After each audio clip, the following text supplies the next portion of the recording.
program, that is this employee class. In this employee class, there is a three instance variable, that is ID, name, and salary, and we have learned about the concept function overloading. Okay, so set employee is a functions, and there is a two function of same name, but parameters is different. So this is overloaded function set employee.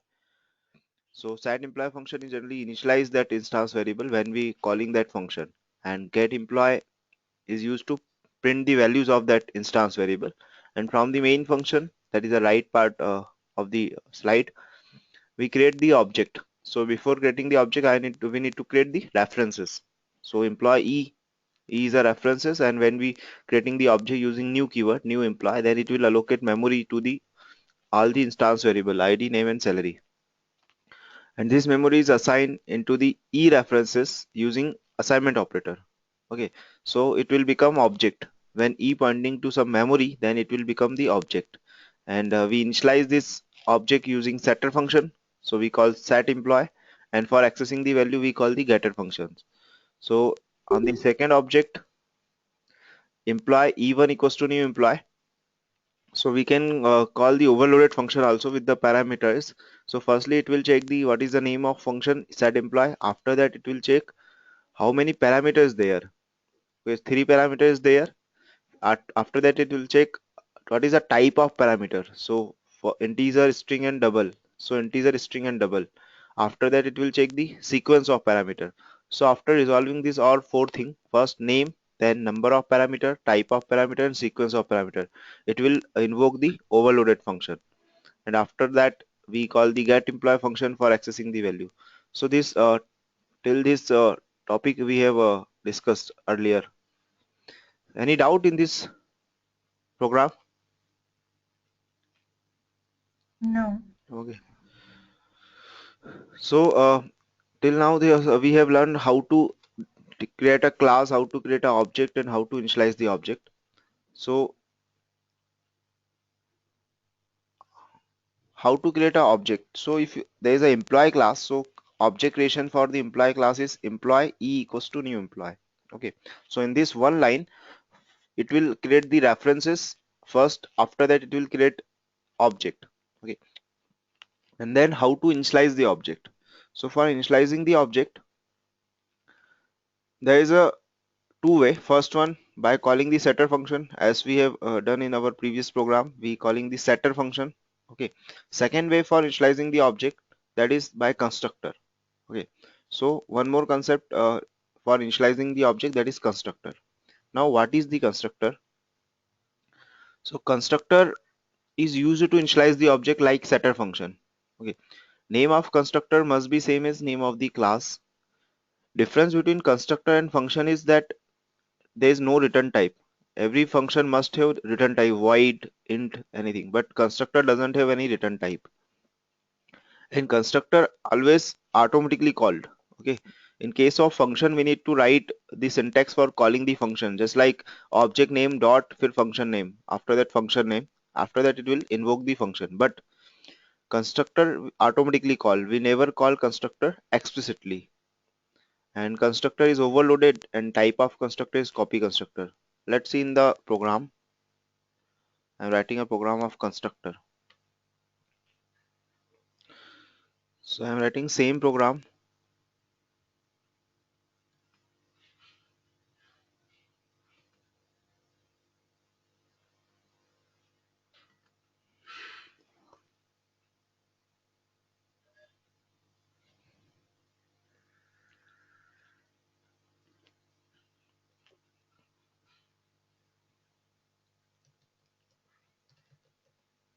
Structure demo.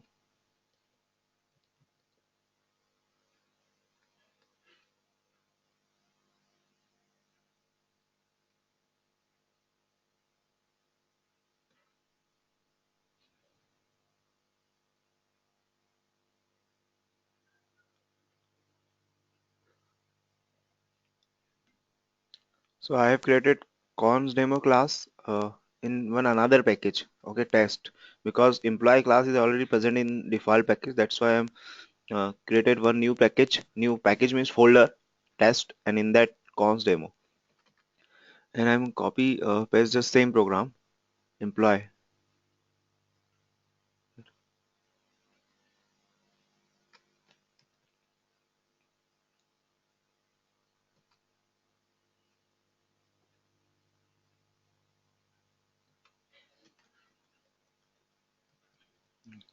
So employee is a class here, and again three instance variable ID, name, and salary. Okay. So instead of writing the function setter function, I am creating here constructor. So name of constructor is same as name of the class. So name of class is employee. So name of constructor must be employee. Constructor doesn't have any return type. Okay, just like a function must have return type. Void is there, but in case of constructor, nothing is there. Okay, just name of constructor is same as name of the class. So this constructor is known as default constructor.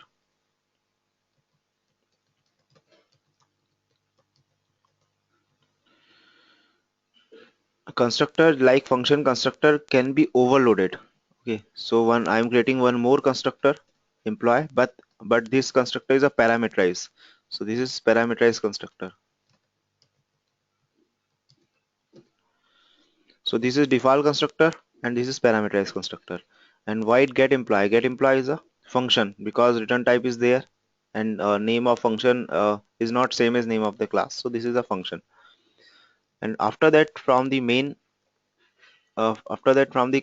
another class const demo, I am creating the object of employee class.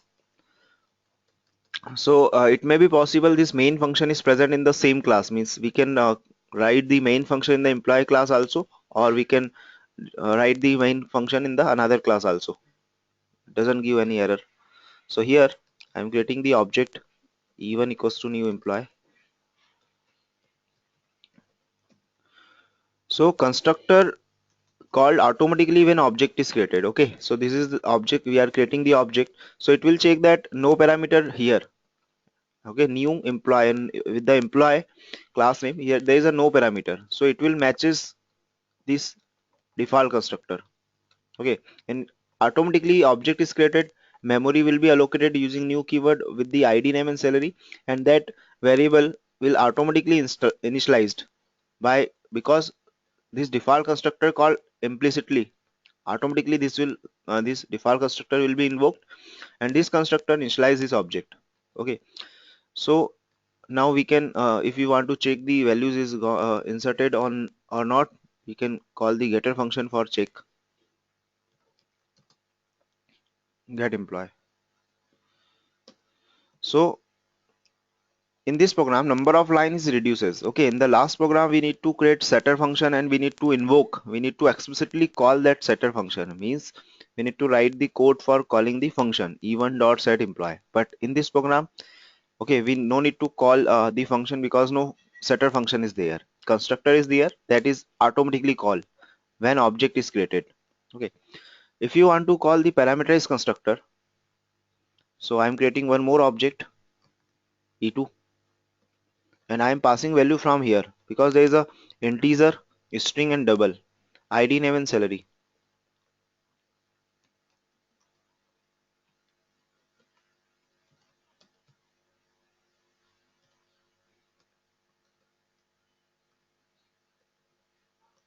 So this will invoking the parameterized constructor, and when we invoking e2 dot get employee, then it will print out the values. So two object is created, both object is initialized by constructor, and we checking what is the values of in e1 object and e2 object. So this is e1 101 and this is e2 102. So difference between this program and previous one is that number of lines is reduces. We no need to define the setter function. We don't need to call that function setter function. So obviously two line is reduces from this because we are not calling the setter function. Is that clear, Krishna?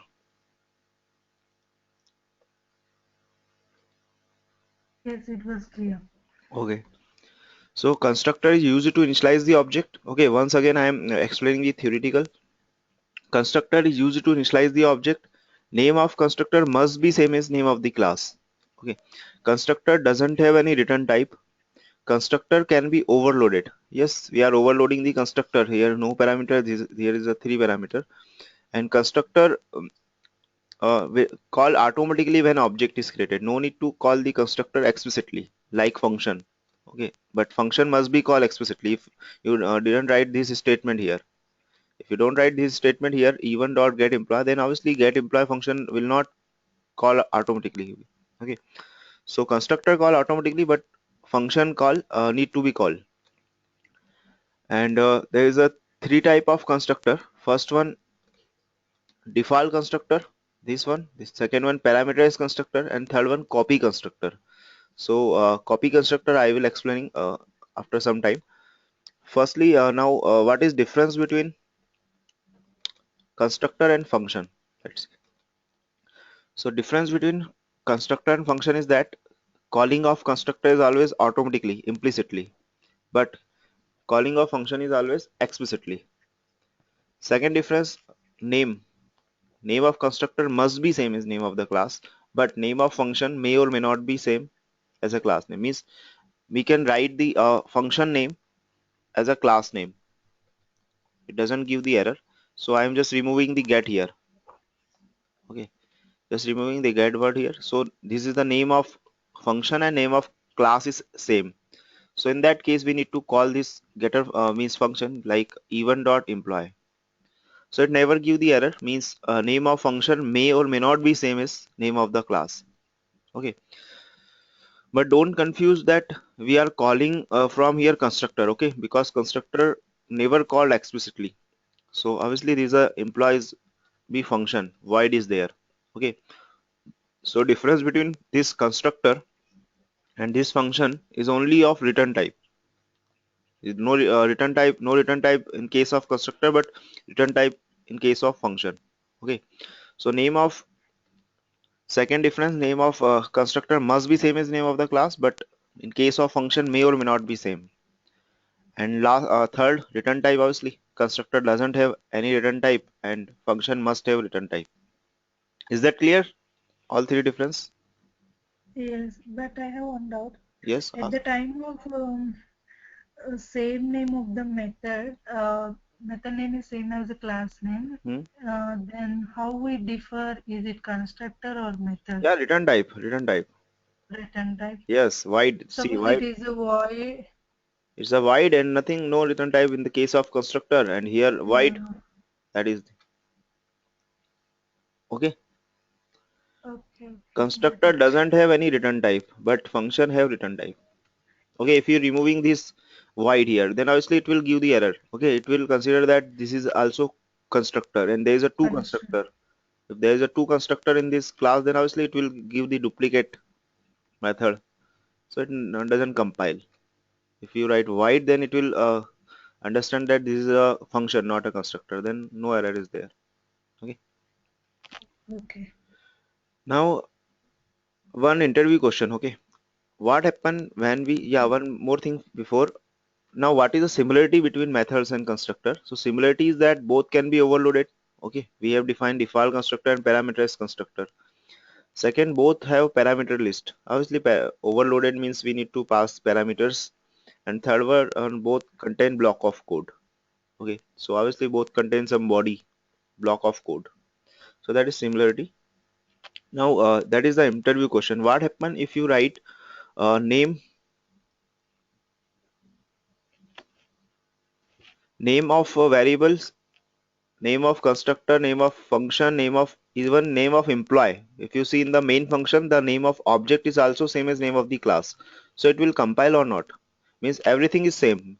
Variable name, class name, constructor name, function name, even object name. Okay.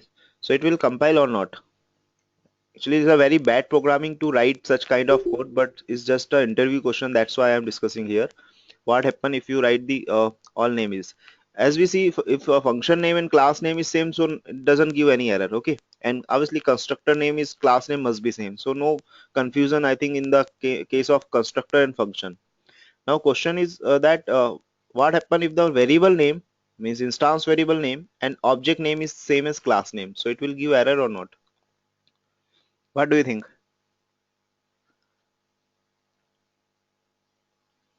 No error. No error, good. Actually because functionality of each and every is different. Okay, So object is different, Mm. function is different, constructor is different, and variable is different. Yeah, if you write two variable name with the same name, obviously it will give error. If you create two object with the same name, then it will give the error. So there's a functionality of all these thing, concept is different, that's why it doesn't give. Means this is a very important question which is generally asked in the interviews, but as I told you, this is a bad programming to write the same name. So if instead of E1 I am writing the class name, so employee equals to new employee, and here employee dot employee. Okay, so it doesn't confuse that it doesn't give the error. Okay, so employee is a object, and from this employee object I am calling the function. Okay, so and if I write the variable name employee also at all places, then it doesn't give any error. Okay, so it compile fine and executed fine, no problem. Yeah, but if you write two variable name is same, do object name is same, two function is exactly same, then obviously it will give the error.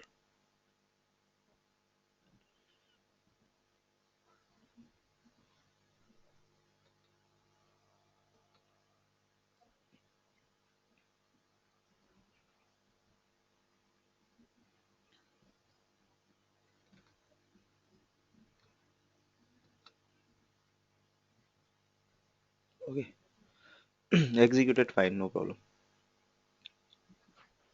So everything is same, no problem. Any doubt related to constructor? Mm. Now there is a one another type of constructor is copy constructor. We call any number of constructors in a class. Yes, n number of constructor we can create in the class, but obviously there can be we can write the overloaded. Okay, means one thing is different, either number of parameter or type or sequence. Okay, if I creating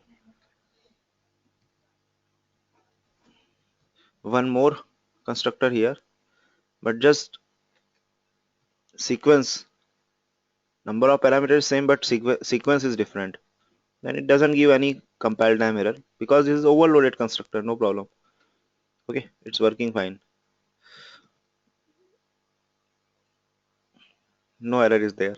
So obviously we can't create exactly same two constructor, but here is a new constructor is same, number of parameters same, but what is different? Sequence is different. Okay. Integer string and string integer doesn't give error. So we can create n number of constructor in one class. Now copy constructor, another concept of related to constructor. Copy constructor means I want to create copy of any object. Suppose I want to creating the copy of this E2 object, okay, E3. So if I write this syntax, employee E3 equals to employee, and again passing the same value from here, then obviously there is a I have used a new keyword in case of E2 object, so it will allocate memory to the E2 object separately. And again I am using new keyword in case of E3 object, so again it will created uh, allocated new memory for the E3 object. So so E3 is a copy of E2 or not? Okay, so problem is that both pointing to their own memory. Okay, E2 pointing to their own memory and E3 object pointing to their own memory. Problem is that if anybody do the changes in E2 value of E2 object, then that changes will not be automatically reflected on E3, because will not be automatically reflected because both pointing to their separate memory. If anybody can perform any changes in E2 object, then he need to perform once again the changes in E3 also. Okay, so we can't say that E3 is a copy of E2. Okay, so this is not a copy of it. E2 and E3 is not a copy of each other. So how we can create the copy of one object? So in that case we never use the new keyword. Okay, if you using the new keyword, then obviously it will allocate memory separately. So this memory which is allocated by E2 object, when this line is executed, new employee 102, then obviously it will allocate memory, and we assign this memory into the E2 references. We can assign the same memory in E3, just like if I write E2 like this, means employ E3 equals to E2. Now E3 and E2, two references there, both pointing to same memory. Okay, so this concept is known as copy constructor. So copy constructor is nothing but initialize the object from another object.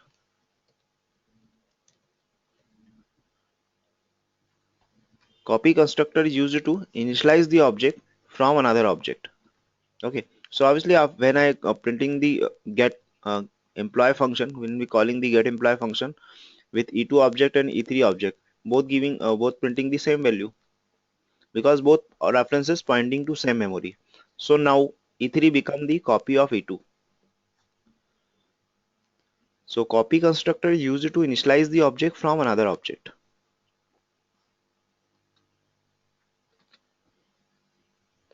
Yeah. So this is E1, this is E2, and same value in E3 also because both references pointing to same memory. We allocate memory only once, and this memory is pointed by E2 as well as this memory is pointed by E3. Now E3 become the copy of E2. So this syntax is known as copy constructor. Is that clear?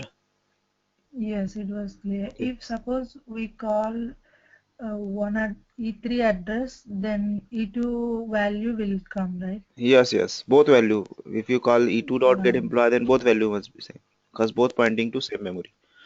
One more okay. concept related to this one.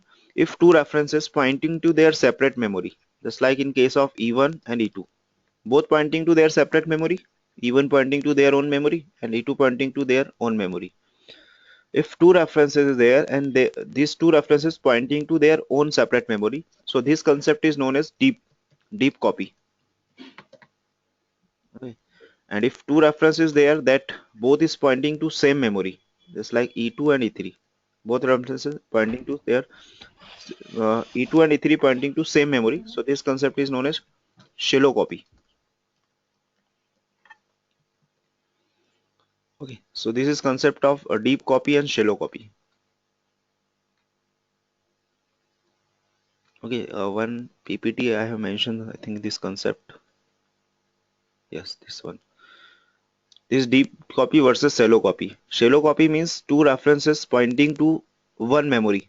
So this concept is shallow copy. And if two references pointing to their own separate memory, so this concept is deep copy. Is that clear? Yes, it was clear. Okay. So this is all about copy constructor and deep copy versus shallow copy. Now I am writing one more program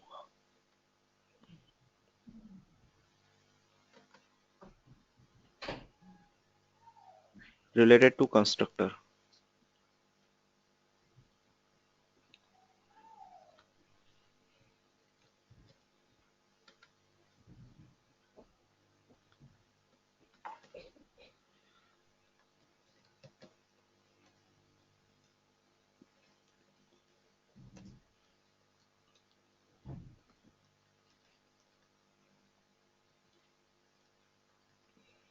This test is a default constructor.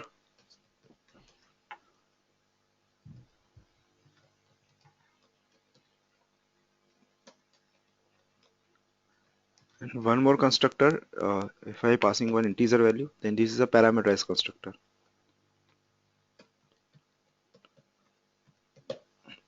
Now I want to print the default in the output. So I need to create one object and invoking this. Now when we executing this program, then obviously it will invoke the default constructor because no parameter is there. So it will matches with this default constructor and it will print at default, right? Is that clear?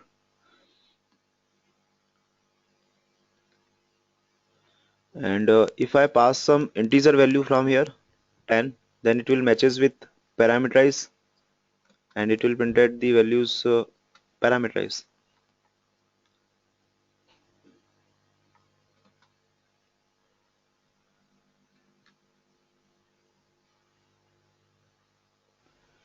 So if you passing the values from here integer, then it will matches with the parameterize, and if you didn't pass any value, then it will matches with default. Is that clear? Default. Yes, it's clear. Now, one interview question is that I want to create only one object and I want to print default as well as parameterize. Is it possible or not? Means if you want to print default and parameterize, you need to create two objects, one with default and one with parameterize. Now it will print at both. Okay, default and parameterize. Okay. But question is that I want to create only one object and I want to print default as well as parameterize. Object name is same, that's why I'm giving the error. Okay, default and parameterize. But I want to create only one object and I want to print default and parameterize. So it's not possible generally, but if you want to print this output, then there is a one concept of Java that is known as constructor chaining. Okay, this is program for constructor chaining. Constructor chaining is simply we can call one constructor from another constructor. Okay, so here it will invoking the default constructor, and from default constructor I can write the code for calling the parameterized constructor. So this keyword, this see this keyword will check there is an integer value, so it will matches with this integer and it will invoke the parameterized one. So output will be firstly parameterized because when execution will be goes from here to this default constructor, firstly this will divert the execution to the parameterized one, and from this parameterize it will print at first parameterize, after that it will print default.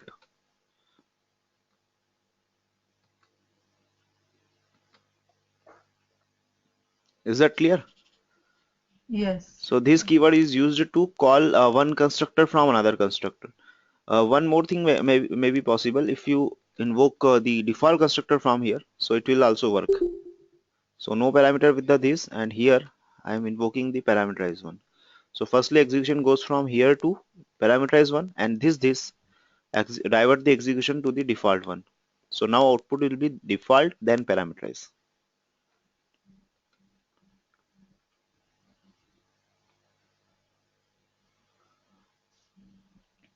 Okay. So this is a use of this keyword for calling the constructor explicitly from one constructor. Okay, but this keyword must be used, means we can't write this keyword in the main function. It must be used in the body of constructor. Okay, if you removing this and if you writing this keyword here, then it obviously it will give error. So this keyword must be used in the body of constructor. Can we write super? Yeah, super in case of overloading and inheritance.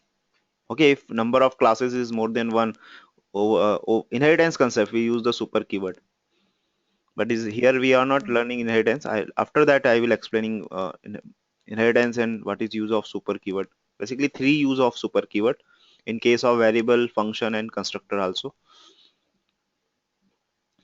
okay. Okay, super keyword is used to calling the function or any member of super class, but there is no super class in this program, that's why we can't use super keyword. Okay, now one more use of this keyword, that is this is constructor chaining, second use, and first one that is variable hiding or shadowing problem. Okay, what is variable hiding problem? So in this program,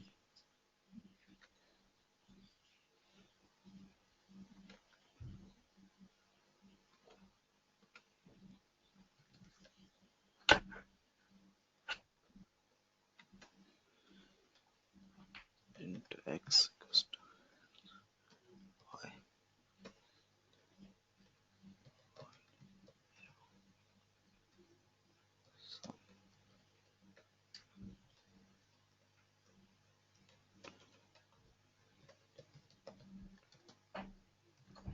So default value of x and y is 0 0. Default value of x and y is 0 0. So when we calling the sum function using object of demo class, then it will print at the 0. Okay, when we invoking the sum function, then it will perform the addition of x and y, and default value of x and y is 0 0. because we are allocating the memory to the x and y using new keyword. So in that case, all the variable occupy initialize with their default value. Is that clear why 0 is there?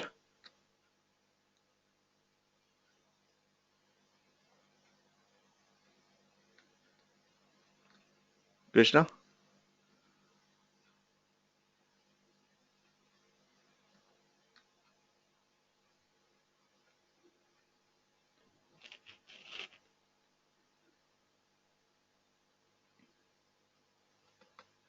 Hello?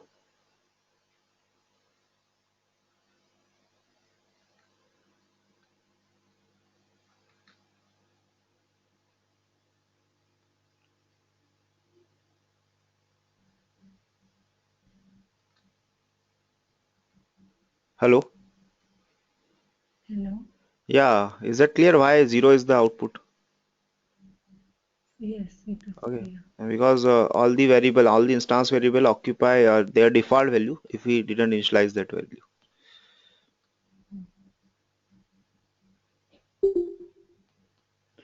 Now we can initialize the instance variable directly from here. It's also valid syntax. Means when we allocate memory using new keyword, then automatically memory will be allocated to the x and y instance variable, and the now instance variable will be initialized with their default value 10, 20. Now output will be 30.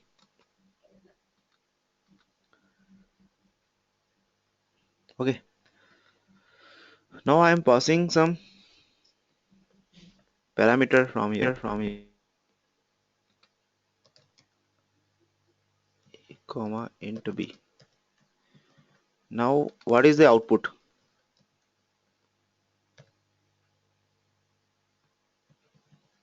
Can you tell me what is the output now?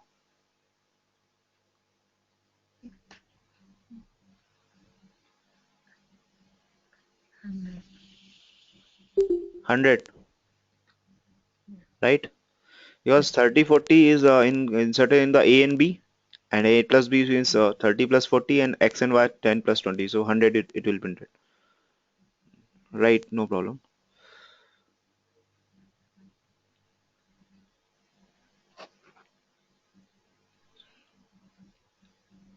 So in this program, instance variable is x and y.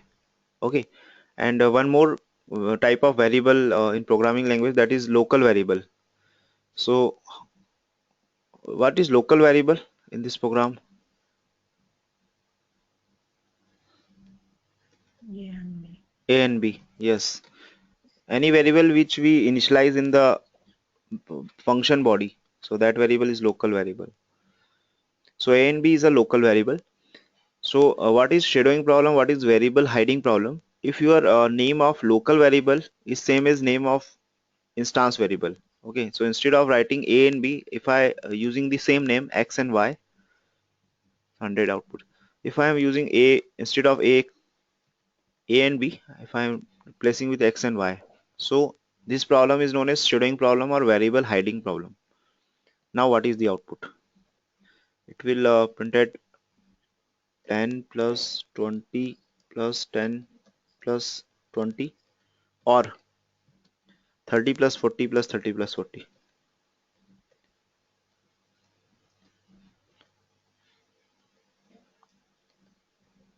or 10 plus 20 plus 10, 30 plus 40.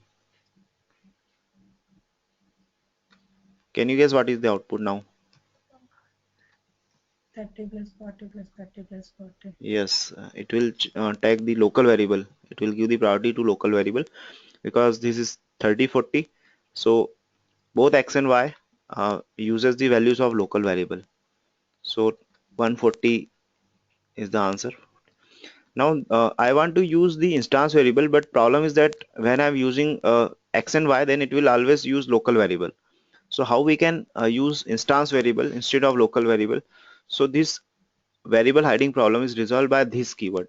Okay, so when I using this dot x, so internally this is a pointer that pointing to the current object. So what is current object here? D, demo D. D is a current object which invoking this function body. So this is pointing to D, and D dot x means instance variable. D dot Yeah. y means again instance variable. So if your name of local variable and global local variable and instance variable is same, then in that case this keyword is used to resolving which one is your local and which one is your instance. Now output is 100. Is that clear? So this 10 plus 20 and 30 plus 40.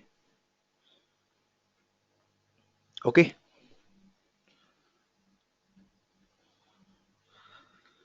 So this is two use of this keyword. First one, variable hiding or shadowing problem, and second one is constructor chaining.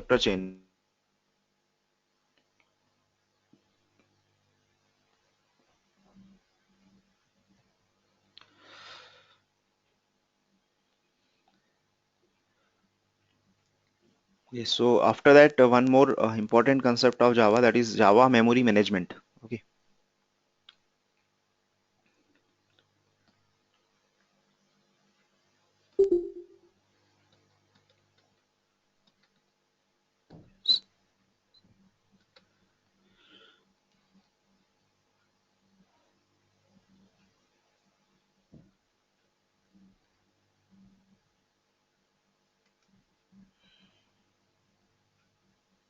Okay, so Java memory management, memory is of two type as in the computer. First one is a RAM and second one is a ROM, primary memory or secondary memory, or volatile memory and non-volatile memory. Okay. So RAM memory is a volatile and non-volatile is a ROM hard disk. Okay. So in the programming language, obviously, it will uses every program uses two type of memory, RAM or ROM. Okay. So as per a programming point of view, RAM is known as stack memory. Okay, and ROM hard disk is known as heap memory. Okay. In the earlier session, we have discussed about JDK and JRE. In that case, I have explained one question, that is why JVM is called virtual machine. You remember the answer? Why JVM is called virtual machine? No. No. Okay. Actually, when we install JDK or JRE, JDK and JRE both containing the JVM. Okay, Java Virtual Machine, that is our interpreter. So when we allocate means when we install JDK or JRE, then JVM is there. Okay, then this JVM allocate their own memory on the hard disks. Okay, if when you executing your Java program, then JVM memory will be used by the JVM internally. Means say JVM occupy their own memory, and this memory, it will create some virtual private room on the hard disks, and every Java program uses this memory. Okay, this memory is not shared by other software, so it will occupy their own memory on the hard disks, and it will create the virtual private room. That's why JVM memory is on the hard disks and is also known as heap memory. Okay, and basically RAM memory, stack memory is shared by every software. Okay, if you are using Notepad and command prompt and Eclipse, then all software uses the RAM, but JVM memory, heap memory is only used by Java program. Okay, that's why it's a secure. Java is secure language because Java program uses their own memory on the hard disks. This memory is not shared by other software. Okay, so virus not affected that memory, but obviously virus can affect other softwares because all the software using shared memory. Okay, so as per programming point of view, there is a two type of memory: stack memory and heap memory. So in our program, there is a function. Okay, a number of function, local variable and reference, object reference. So you need to remember all the functions, local variable and references allocate memory on the stack area, RAM. When you executing your Java code, then it will execute code from top to bottom. Then all the functions, local variables and references allocate memory in the stack area, and object or instance variable when we allocating memory using new keyword in case of array or in case of object creations. In that case, when memory will be allocated using new keyword, then that memory will be allocated in the heap area. Okay, only when you using new keyword, then that memory will be allocated in the heap area. But in case of local variable, okay, just like in text in the main function, we are not using new keyword, so this is a local variable and it will allocate memory in the stack area. Is that clear?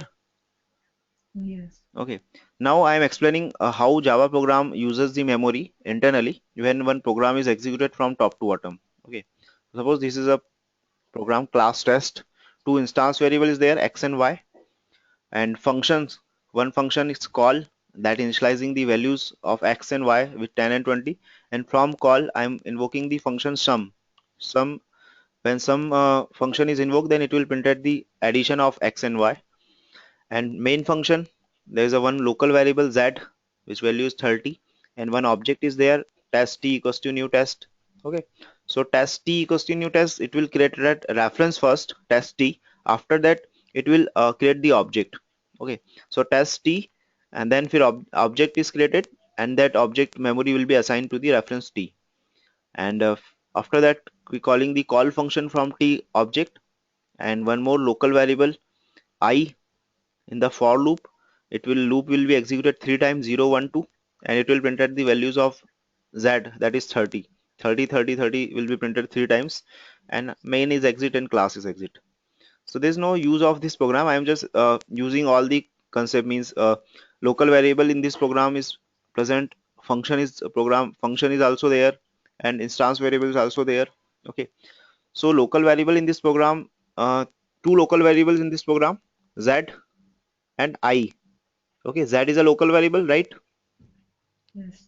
And I scope of I is very limited in the only for loop. It's valid in only in the for loop. So I is also local variable. Now instance variable is two, x and y, right? Yes. And three function in this program, call, sum, and main function. Okay, so two local variable, two instance variable, three functions, and one references. Test t. T is a reference. Okay. Now there is a two type of memory, stack and heap. So firstly, execution will be started from main function. So main is a function, so it will allocate memory in the stack area. So stack means you hear the term stack, last in first out, or there is a two type of operation in the stack, push operation and pop operation. You have you have learned the data structure previous. Yeah, yeah. I Okay, know. so there is a push and pop operation in the stack. Firstly, all the push operation will be done, and after that, all the pop operation will be performed. So firstly, main is a function. So as per memory management, function will allocate memory in the stack area. So firstly main comes in the stack. After that, in the main, z is there. So z is a local variable, again come in the stack area. After that, test t equals to new test. Firstly, it will create the reference test t. So obviously reference allocate memory in the stack area. But new test create the object, and when we using new keyword, then memory will be allocated to all the instance variable x and y. So memory will be allocated of x and y for in the heap area, and using assignment operator we assign this memory into the reference t, so t pointing to this x and y. So this is the linking of ram and rom, stack and heap internally when Java program is executed. After that, call, we invoking the call function. So call is a function, so obviously it will allocate memory in the stack area.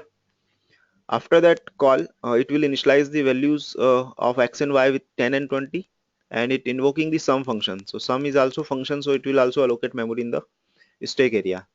In the sum body of the sum function, that is it perform the addition of x and y, so 30 will be printed in the output. After that, execution will be goes on the for loop. For loop will be continued 0 1 2 for the value of I 0 1 2, and it will print at the values of z 30 30 30. After that, is that clear? Yes. Okay, after that, for loop condition is false, I is less than 3. Okay, then scope of I is lost. So for loop I is lost from the memory. Now pop operation is started. Push operation is already done. Now pop operation is started. So I will be deallocate from the stack memory. Then all the complete main function is executed. So some will be popped, call from is popped, even test reference will be popped from here, z, and main body of main is completed, and all the stack memory is cleared. Okay, so when Java program is executed, firstly all the push operation is performed, all the local variable function and references will be gone in the stack area, and after program is executed all the stack memory is clear. Okay, that's why RAM is used generally. If RAM is a temporary memory, okay, volatile memory. Now what is remaining here? So heap memory is remaining here. Okay, X and Y is there. So JVM, okay, garbage collector. Okay, when in the earlier session I have explained what is components of JVM. So there is a 5 component in JVM. First one, bytecode verifier, then class loader, then execution engine, then just-in-time compiler, and last one garbage collector. Okay, so garbage collector perform the operations of garbage collections, perform the task of garbage collection. Garbage collection is a process to clean up unused memory. So JVM will check that X and Y are located in the heap area and it's not used by any references. Okay, this X and Y is not used by any references, so it becomes garbage. So garbage collector perform their garbage collection task and it clear that memory from the heap area. So this is complete memory management of Java program. How it is uses the RAM memory, how it is uses the heap memory. Okay. So garbage collection you need to in this program. These are two important things you need to remember. First one, memory allocation for local variable, and this one second. This one. This is very important. Where memory allocate to the local variable function and references, and where memory will be allocated to the object. So there is a two type of memory in Java, stack and heap. All the functions, local variable references will be allocated in memory in the stack area, and object or instance variable allocate memory in the heap area. This is first important thing you need to remember. And second, what is garbage collection process? So garbage collection process is to clean unused memory from the heap area. This process is garbage collection. Is that clear? Yes. Yeah. Now, another question: how does an object becomes garbage? Okay, obviously, if no references pointing to that object, it become a garbage. Okay, if no references in the program which pointing to the that object, so obviously it's not used by any references, so it become a garbage. Let's see one example here. Suppose I am creating object of car class. In the first line, car beetle equals to new car. So obviously a new keyword is used. So beetle references pointing to their own memory area. And second line, car bug equals to new car. So second object is created. So again, bug references also pointing to their own memory area because two time new keyword is used. See in the this graphics. So bug pointing to, and at the first line, beetle pointing to their own memory area and bug pointing to their own memory area. Is that clear on the first and second line? Yes. Yes. Now on the third line, we initialize the beetle with the bug value. Okay. So beetle now pointing to, and the third step, beetle now pointing to the same memory area which is pointed by bug, because that is a copy constructor concept. Two references pointing to same memory. Shallow copy. Okay.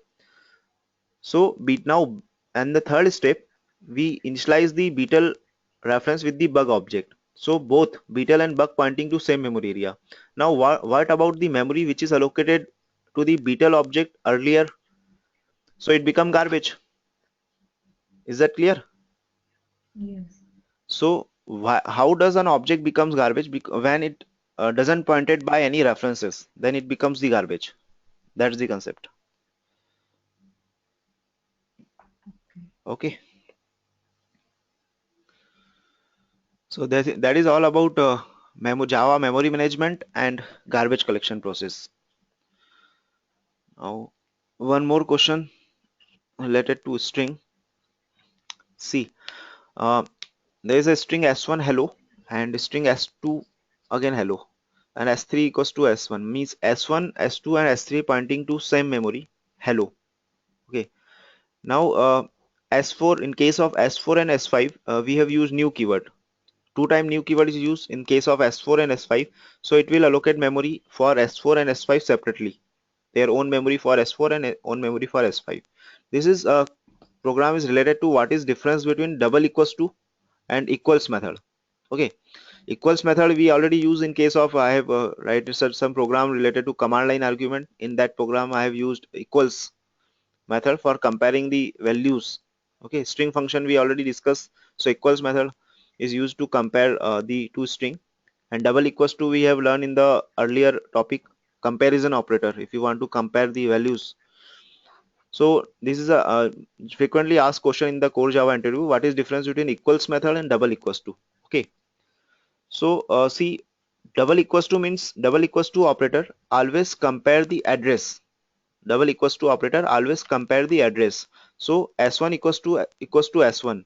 Okay, so obviously s1 pointing to the same address which is pointed by always s1. So in the first line it will give the true because same pointer. Second comparison, s1 equals to s2. So s1 pointing to same memory and s2 also pointing to same memory. That's why it returned the true. Is that clear? Yes. Okay. Now s1 and s3. Still s1 and s3 pointing to same memory. So address is same. So it will return true. Now comes on equals method. So double equals to operator is you compare the address. Okay. If both references pointing to same address, then it will return true. And equals method is used to comparing the content, not address. It will check s1 dot equals s3. So content of s1 is hello, content of s3 is hello, so true, it will return the true. So it will comparing the content. Now s1 and s4. So s1 equals to s4. Why it is giving the false? Because s1 pointing to their own memory, s4 pointing to their own memory, that's why. And double equals to is there, which is comparing the address. So that's why s1 equals to s4 returning the false value, different pointer. Is that clear? S1 and S4. Yes. Okay. Now S1 dot equals S4. So S1 dot equals S4 means it will compare the content.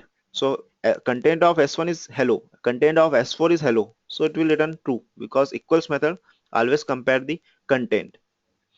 And S4, S5, obviously S4 and S5 pointing to their own memory. So address is different. That's why false is there. And content is equal. That's why true is there in the last. So this is difference between double equals to operator and equals. Double equals to operator always compare the address. If two references pointing to same address, then it will return true. And equals method always compare the content. If content is same, then it will return true. Okay.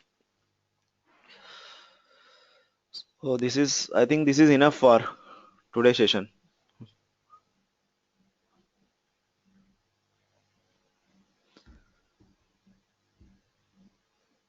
So after that, that is inheritance concept, which we started from by tomorrow. Okay.